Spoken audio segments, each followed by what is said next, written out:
Welcome back. With the growing awareness for fitness and the government's ongoing drive to develop grassroots sports, the market is definitely promising for investors. But the question remains, how? Though China is often a strong contender for medals on the global sports scene, its sports industry remains in a less developed stage, accounting for less than 0.6% of total GDP. That's way lower than the US level of nearly 3% and the global average of around 2%. The Chinese government announced plans last year to develop the country's sports industry and hopes to raise the sector's annual output to 5 trillion RMB, or more than 810 billion US dollars by 2025. At the same time, China's rising population of middle class is increasingly willing to spend on a healthy lifestyle. All this promises opportunities for the sports industry. Analysts say Hupu is well positioned to embrace the change.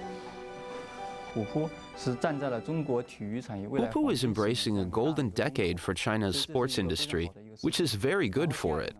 They are always making different changes to their business model. The company has initiated some cooperation with listed companies and has now transformed itself from a startup company to a complete platform company. What is a platform company? In my opinion, first, it has to have amassed a huge amount of users, and Hupu has actually already achieved this. Second, it already has a good enough understanding of the industry and all the products and users in it. Finally, Hupu has also acquired a sufficient amount of resources in the industry.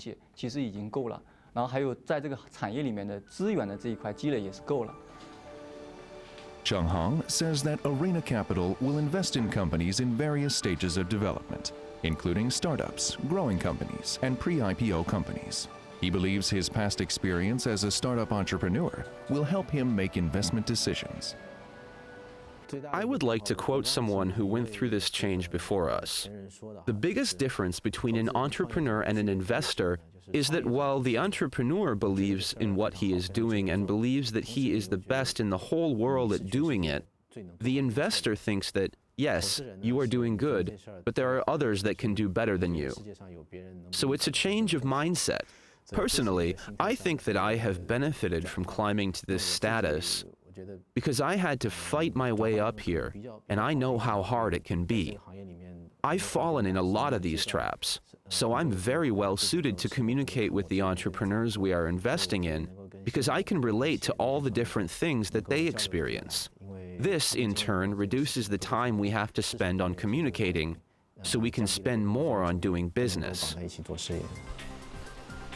As China's grassroots participation in sports remains less than favorable, promoting fitness has become one of the country's national strategies.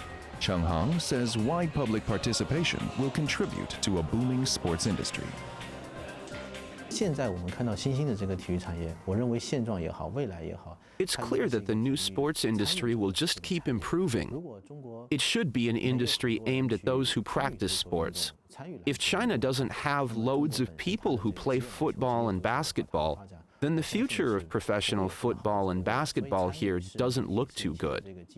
Therefore, public participation is the most fundamental thing for the development of sports media and the sports industry.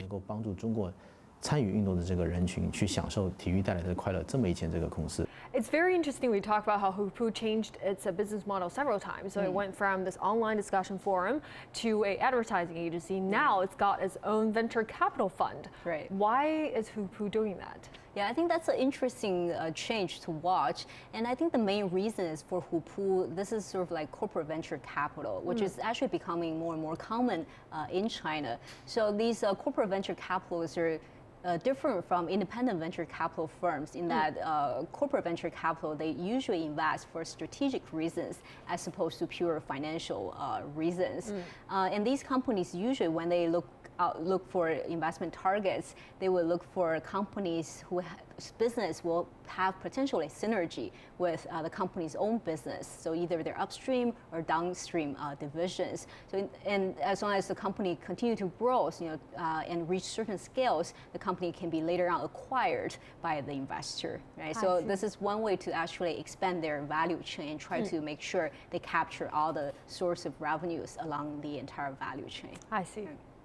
Professor Jia, let's talk about this fund, Arena Capital. Right. So what are the investment features for this fund? Right. What's interesting about this particular fund is, in contrast to investing in IT companies or biotech, as did with other venture capital firms and funds, the Arena Capital focuses exclusively on sports-related investment. Right. So what we're looking at here are the 7 major categories of this firm's investment targets, and all these 7 areas have some common features or commonalities. The first one is the fact that these areas are generally have massive potential users. They're targeting a large user base. And the second is the fact that they have large consumption potential. So people are willing to spend money, in these various sports and activities. And the third commonality is the fact that these areas all have strong growth potentials. Right, so these are several important investment criteria by venture capitalists. Right? I see. So Professor Jia, tell me, what's in it for a company like GRN Group? Well, GRN Group basically is a manufacturer of sportswear and shoes.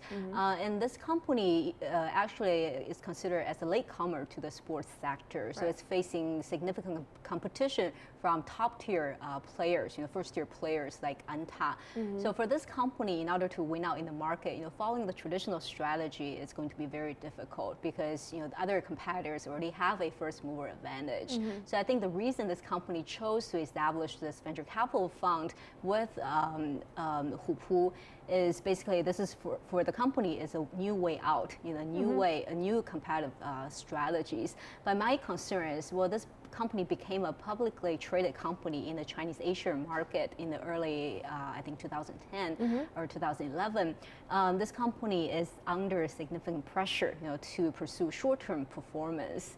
And if you look at the company's financial performance in the last several years, we are not looking at a very rosy picture. That's right. So whether or not this new strategy will work for the company and help the company to rise to the top and gain a solid market share, I think it's still a question mark.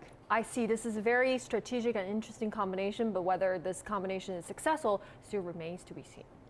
Well, thank you so much for all your time and your participation today, Professor Jia. Thanks so much for having me, Tracy. Folks, as more Chinese are getting more affluent, more and more people are paying attention to the sports scene as well, and this market is definitely set to grow further. Thank you so much for joining us on New Money today. If you have an interesting business case to tell, please make sure to email us at newmoney@cctv.com. Thank you again for joining us today. We'll see you again at the same time next week.